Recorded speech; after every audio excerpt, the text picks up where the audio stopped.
제가 신학대학원 다닐 때 한 교회에서 오래된 성도수가 꽤 있는 교회에서 이제 중고등부 전도사로 이제 사역을 했습니다. 그 당시 교회에서는 뭐 큰 교회들이 그렇지만 이제 매주 토요일마다 담임 목사님과 사역자들이 모여서 회의를 합니다.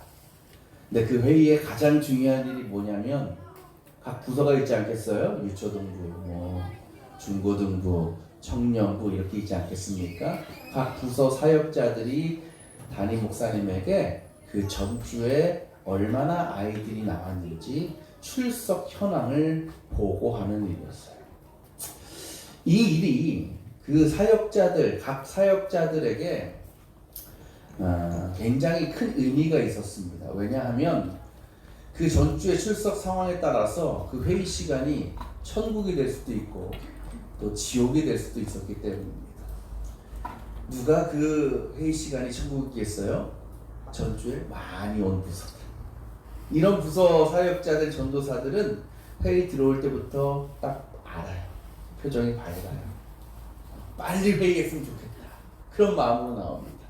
그러면 또 목사님은 잘했다, 수고했다 칭찬을 해줍니다. 그럼 누가 지옥이겠습니까? 출석률이 떨어진 사역자. 들어올 때부터 얼굴이 안 좋아요. 표정이 낯빛이에요. 그러면 또 목사님한테 핀잔 듣는 거예요. 왜 이렇게 많이 빠졌냐? 애들한테 신방 좀 하고 해야지. 이러면 어떡하느냐? 그래요. 그러니까 그 교회의 모든 사역자들은 2주에 얼마나 학생들이 나오느냐가 굉장히 예민할 수밖에 없어요. 그게 한 주간을 거의 결정합니다. 그러니까 어떻게 해서든 아이들을 하나라도 더 주일 예배에 참석시키기 위해서 각자 열심히 노력하고 또 다양한 방법을 사용합니다. 뭐 토요일마다 전화해서 이제 오라고 하는 건 기본이겠죠. 꼭 반응이 시원찮은 학생들에게는 꼬셔요. 선물 준다고, 문상 준다고 꼬십니다. 또 오랫동안 안 오는 친구들은 연락해서 집으로 찾아갑니다. 또 이런저런 행사를 많이 해요. 뭐 피자 준다, 뭐 치킨 준다. 또 어떨 때는 집 앞까지, 주일날 집 앞까지 찾아가서 이제 억지로라도 이제 끌고 오려고 합니다. 왜? 칭찬 받으려고, 출석률 높이려고 그런다는 거죠. 그래서 아이들이 많이 오면 얼마나 뿌듯한지 몰라요. 얼마나 스스로 우월감이 생기는지 모릅니다. 그것도 좀 적게 나온 부서들, 그 서열자들 보면서 우리는 이렇게 나왔는데 내가 저 친구보다 낫구만, 막 이런 자신감이 막 생기는 거예요. 근데 우리가 다 그런 마음이 있는 거죠. 왜? 우리 인간은 다 돋보이고 싶은 마음이 있어요. 남들에게 인정받고 싶은 욕구가 있어요. 그 일을 위해서 다 나름 노력하고 살아갑니다. 그죠? 경제적인 능력을 키우기 위해서 열심히 일을 하는 것이고, 외모를 날보다 예뻐지고 멋있어지기 위해서 외모를 바꾸는 것이고, 내가 다른 사람에게 저 사람 참 착한 사람이야, 선한 사람이야 라는 평가를 받기 위해서 나름 내 행동을 조심하고 신경을 씁니다. 그리고 그렇게 되면 내가 원하는 대로 이루어지면 얼마나 자랑스러워합니까? 얼마나 나를 드러내고 싶어합니까? 그러면서도 나보다 못하다고 생각되는 사람들을 보며 스스로 만족감을 누립니다. 나는 저 사람보다 낫지. 난 저 사람보다 훌륭한 사람이야. 우리의 신앙에서는 어떨까?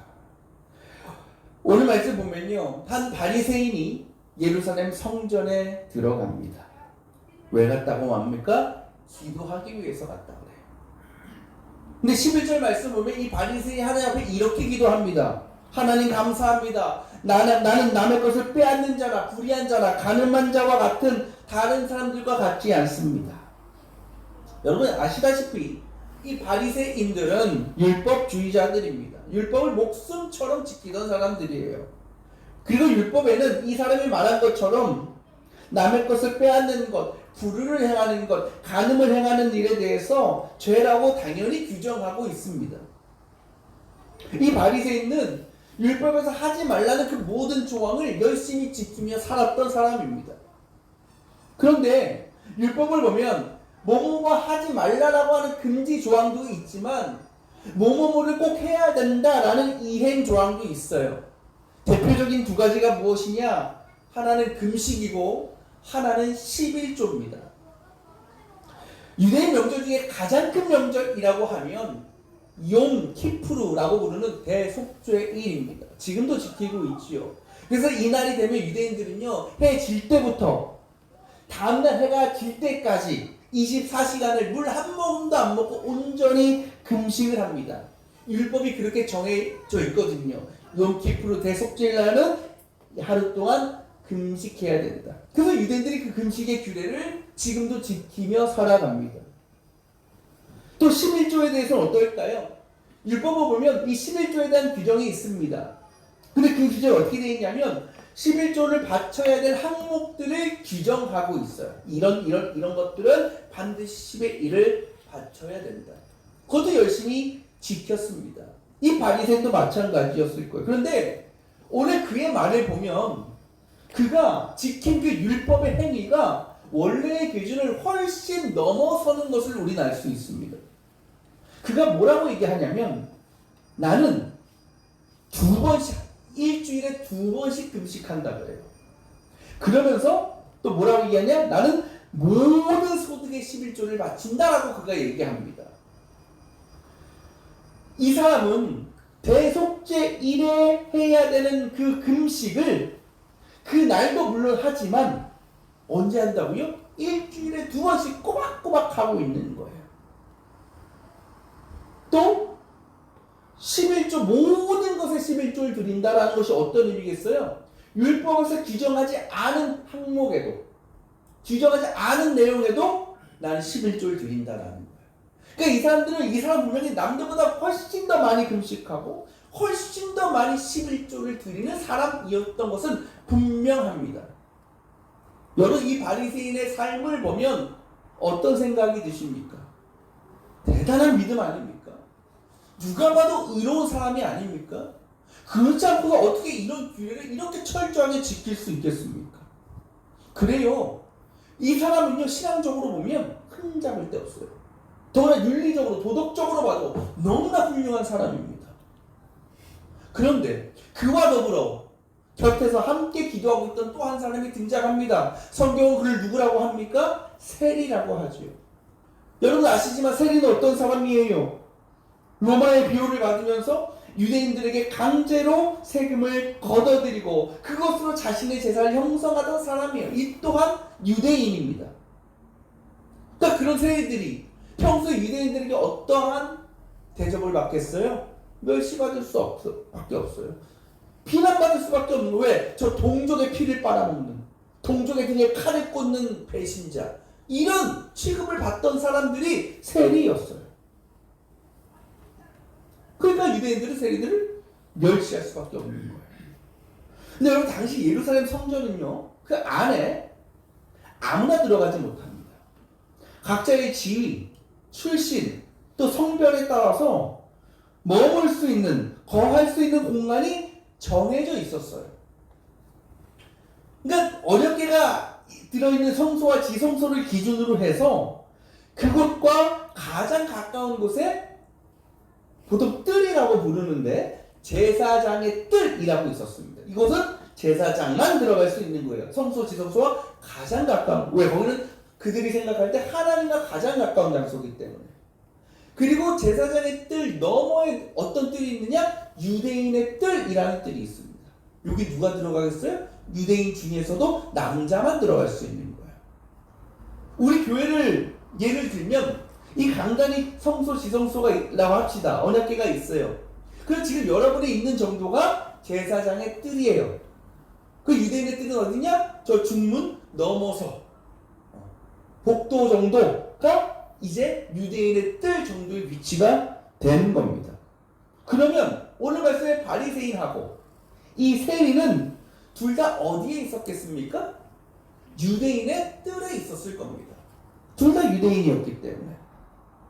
근데 오늘 말씀 보면 세리가 기도하던 모습을 이렇게 표현하고 있어요. 멀찍이 서 있었다.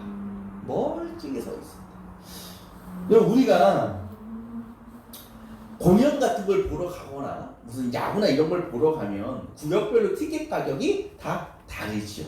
뭐 VIP도 있고 S도 있고 A도 있고 그래요. 근데 각 그런 구역별로도요, 좋은 자리가 있고 안 좋은 자리가 있어요.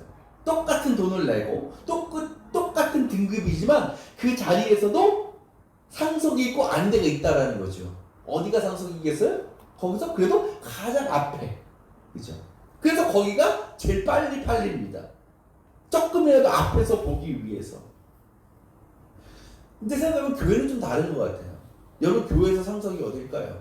뭐 우리 교회는 뭐 그렇게 크지 않아서 괜찮지만 큰 교회 가면 가장 상석 어디예요? 기둥 뒤. 쫙 끝에 가능한 강단에서 멀리 떨어진, 목사님의 시선에서 가장 멀리 떨어지는 곳이 상석이지요. 여러분 아니겠지만 거기가 가장 먼저 자리가 찹니다.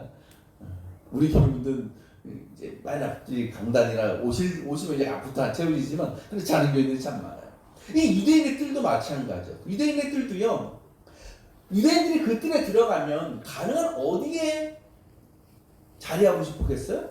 유대인의 뜰 가운데 가장 앞에. 왜? 거기가 그래도 성소 지성소와 가장 가까운 곳이니까. 아마 이 바리새인도 그곳에 미리 자리 잡고 있었을 겁니다. 그래서 이 세리는 어디 있었다고요? 멀찍이 섰어. 아마도 그 유대인의 뜰 가운데 가장 성소와 지성소와 가장 멀리 떨어진 가장 구석진 자리에 그는 서 있었을 겁니다. 자리하고 있었을 겁니다. 왜? 그래야 내가 함께 있는 저 유대인들로부터 덜 조롱받고 덜 멸시당할 수도 있겠다. 이 사람이 얼마나 앞으로 나가고 싶겠어요. 자기도 유대인인데. 근데 자신의 상황은 그렇지 못한 거예요. 처지가. 그러니 멀리 있을 수밖에 없었다라는 거죠. 여러분, 저 같으면 이렇게 기도했을 것 같아요. 세리가. 하나님, 제가 뭘 잘못했습니까? 저는 그냥 제 일을 한 것뿐입니다. 물론 세금을 때로는 강제로 거두기도 하고 그걸로 제 유익을 채우기도 했지만 저도 좀 먹고 살아야 되지 않습니까? 저도 같은 유대인인데 왜 저만 이렇게 사람들로부터 멸시당하고 이 구석진 자리, 제일 천한 자리에 내가 서야 됩니까? 이렇게 기도했을 것 같아요. 근데 오늘 말씀에 그는 이렇게 기도합니다. 하나님 앞에.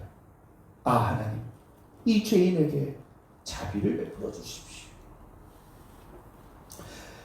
곧 이 세리는 지금 자신을 멸시하고 비난하던 그 유대인들이 다 지켜보는 그 앞에서 자신의 죄를 회개하고 은혜를 구하고 있는 겁니다. 여러분, 지금까지 살아온 인생을 보세요. 바리새인의 인생과 세리의 인생을 살펴보세요. 누가 회개해야 돼요? 당연히 세리가 회개해야죠. 그죠? 왜? 세리는 동족의 재산을 감당한 사람이에요.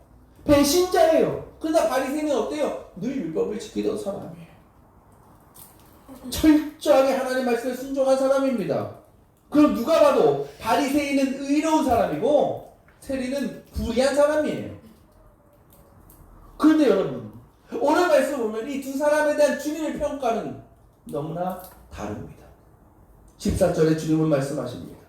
의롭다고 인정을 받고 자기 집으로 내려간 사람은 저 바리새파 사람이 아니라 저 세리이다. 주님은 분명히 바리새인이 아니라 세리가 의로운 사람이라고 말씀하십니다. 그 이유가 무엇일까? 우리는 그것을 이 두 사람의 기도의 내용을 보면 깨닫게 됩니다. 바리새인의 기도는 어떤 것이었어요? 내가 지켜왔던, 살아왔던 행실, 과거, 신앙에 대한 고백이었습니다. 거기까지는 좋아요. 그런데 이 바리새인은 왜 하나님 앞에 이런 기도를 드리고 있는 것일까? 왜 그럴까요? 그 목적은 분명합니다. 바로 내가 다른 사람들과 같지 않다라는 것을 드러내기 위해서. 그는 분명히 얘기해요. 나는 다른 사람들과 같지 않다. 어떤 사람? 남의 것을 빼앗는 사람.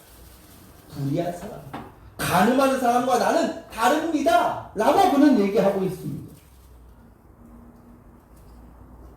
그것도 옆에 있는 세리를 향해서 주님, 저는 저 세리와도 너무나 다른 사람입니다. 어떻게 보면 바리새인 입장에서는 저 세리가 나와 한 공간에 있는 것조차 불쾌했을 것인지도 모릅니다. 그래서 그는 이 연금을 통해서 나는 저 세리와 근본적으로 다른 사람이야. 저 사람은 불의한 사람이고 나는 의로운 사람이라는 것을 더 명확하게 밝히고자 했다라는 겁니다. 세리를 향한 무시와 조롱, 그리고 그것을 통한 자기 자랑을 보여주고 있는 것이죠. 그뿐만이 아닙니다. 11절 말씀 보면 그가 어떻게 기도했느냐 이렇게 나와 있어요. 그가 서서 혼잣말로 기도하였다. 보통 사람들이 기도할 때는요, 성전에서 기도할 때는 무릎을 꿇거나 엎드립니다. 그리고 마음속으로 기도합니다. 근데 이 바리새인은 어떻게 했다고요? 자리에 일어나서 그것도 누구라도 들리게 소리내어 기도했다라는 겁니다. 이것이 무엇을 의미할까요? 이런 것은 무엇이냐면 내가 얼마나 열심히 기도하는 사람인지, 내가 얼마나 하나님을 찾는 사람인지를 보여주기 위한 일종의 퍼포먼스, 의도적인 행위였다는 거죠. 정리하면 우리는 이 바리새인이 성전을 찾은 이유를 이렇게 설명할 수 있습니다. 기도하기 위해서가 아니라, 하나님을 찾기 위해서가 아니라, 하나님과 그곳에 있던 사람들 앞에서 내가 얼마나 선한 사람인지, 의로운 사람인지를 뭐하기 위해? 자랑하기 위해서 그는 성전에 간 것이라는 거죠. 반면 세리는 어땠을까요? 13절에 세리가 이렇게 기도했다고 나옵니다. 하늘을 우러러볼 엄두도 못 내며 가슴을 쳤다. 이 세리는요, 하나님을 향해서, 그 당시에는 하늘에 있다고 생각했으니까 감히 하늘을 바라볼 용기가 없는 거예요. 왜? 자신의 죄 때문에, 나의 부끄러움 때문에 고개를 떨굴 수밖에 없고 가슴을 칠 수밖에 없고 통곡할 수밖에 없는 겁니다. 세상적으로 보면 세리는 불의한 자 중에 불의한 자입니다.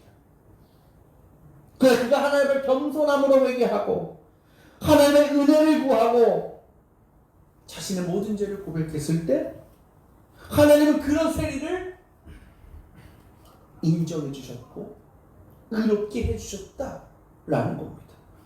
여러분, 이렇게 생각해 볼 수도 있어요. 그렇다면 왜 바리새인은 의롭다 인정받지 못했을까? 세리는 그렇다 쳐. 근데 왜 바리새인은 안 됐을까? 오늘 말씀 1절을 보면 예수께서 이 비유의 말씀을 누구에게 하시고자 하시는지를 기록하고 있어요. 뭐라고 기록되어 있냐면 스스로 의롭다고 확신하고 남을 멸시하는 몇몇 사람에게 하시는 말씀입니다. 여기서 눈여겨봐야 할 단어가 무엇일까요? 스스로라는 겁니다. 스스로. 바리새인은요, 분명히 내가 의로운 사람이라고 확신하며 살았어요. 그렇다면 그가 그렇게 확신하고 판단한 그 기준이 뭘까요? 기준이 누굴까요? 나였어요. 나의 행실, 나의 삶, 나의 순종. 그가 말한 것처럼 실제로 그는요, 그 누구보다 열심히 율법을 지킨 사람입니다. 그러한 그의 그 신앙의 열심은 그 누구도 따라할 수 없었을 겁니다. 대단합니다. 그런데 그는 거기서 멈추지 않았습니다. 그는 뭐 한 거예요? 자기가 생각할 때 율법을 제대로 지키지 않는다라고 생각하는 사람들, 죄인이라고 생각하는 사람들을 무시하고 멸시하고 깎아내렸습니다. 그것을 통해서 내가 더욱 특별한 사람이라는 것을 보여주고자 한 겁니다. 근데 여러분, 솔직히 우리도 이 바리새인의 모습으로 살아갈 때가 있습니다.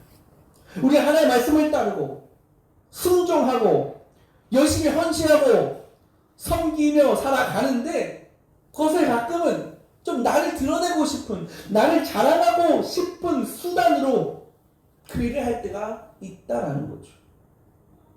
그러면서 나보다 덜 헌신하는 사람, 나보다 덜 신앙적이라고 생각하는 사람들을 정죄합니다.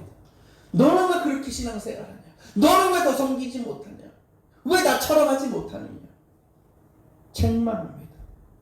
그때 우리는 스스로 이렇게 평가하죠. 내가 이만큼 순종했으니, 내가 다른 사람들보다 훨씬 더 열심히 헌신하고 섬겼으니 나 정도면 의롭다고 할 수 있지 않을까. 그러나 오늘 말씀 통해서 주님은 가르쳐 주십니다. 그것이 결코 의로운 자의 모습이 아니다라는 겁니다. 오히려 하나님께서 보실 때는 가장 큰 교만이라는 것을 우리는 기억해야 됩니다. 왜 그러느냐? 이 의롭다라는 말이 헬라어로 하면 다키아오라고 합니다. 이 말이 형식이 뭐냐면 수동태예요. 곧 의롭다라는 것은 내가 의롭다고 해서 의로워지는 것이 아니라 누군가가 나를 의롭다 해줬을 때 내가 의로워진다는 거예요. 그 영어 성경을 보면 이 의롭다라는 단어를 justified라고 하는데 이게 사전을 찾아 원래는 뭐 정당화하다, 그럴만하다라는 뜻입니다. 근데 제가 사전을 찾아보니까 이 단어 안에 어떤 뜻이 있냐면 신학적인 용어로 사용할 때를 의미하는 단어가 뜻이 있다라는 거예요. 그것이 무엇이냐? 이 말이 신학적 용어로 사용되면 이거예요. 하나님이 죄 있는 사람들을 죄가 없다라고 취급해 주시다. 누가? 내가? 아니요. 하나님. 주님이 우리를 그렇게 취급해 주실 때 우리는 비로소 뭐가 되는 거예요? 의로운 자가 되는 겁니다.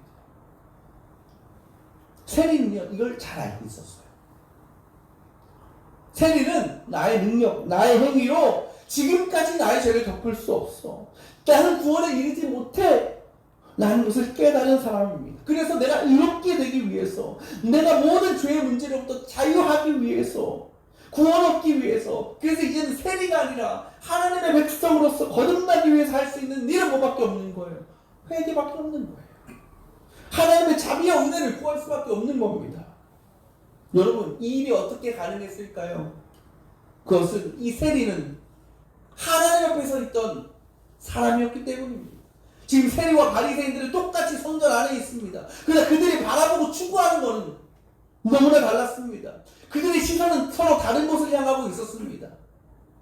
바리새인이 바라본 것은 무엇입니까? 나의 행실이에요.